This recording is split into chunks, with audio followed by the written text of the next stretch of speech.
Hello from the engine room. I'm going to do another simple caveman test to see if the shaft is binding. And mind you, this is a 43-foot boat with about 24-inch 3-blade propellers. So I should be able to roll this propeller shaft by hand. Should be. This is the first test to see if the shaft is binding. So you can see I'm putting my hand on it over here, and so you can see me turning it. So that means that the shaft is running true. It's not binding in the cutlass.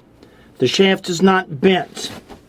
If it's a little bit more than you can handle because the propeller is bigger, or because the shaft is bigger, or the shaft is longer, you may put a wrench on it. This is a 5/8-inch standard wrench, American if you want to call it, and put the open end on it. And then, yes, you know there will be a little bit of resistance, but you just have to understand a little bit of resistance is expected. A whole lot of resistance is not expected. So we're rotating that shaft, so it's okay. So that's good.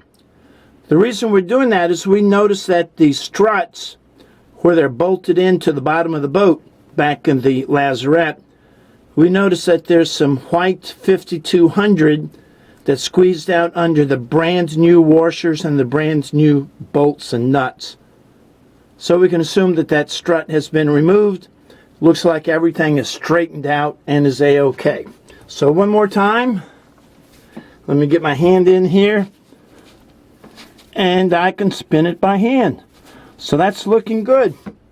Now we'll check the cutlass, make sure that the cutlass is okay, and we can assume this is going to pass the survey if you decide to proceed with making an offer on the boat and then go forward with the survey. If you have questions about simple tricks to do before you make an offer on the boat, ask Captain Chris.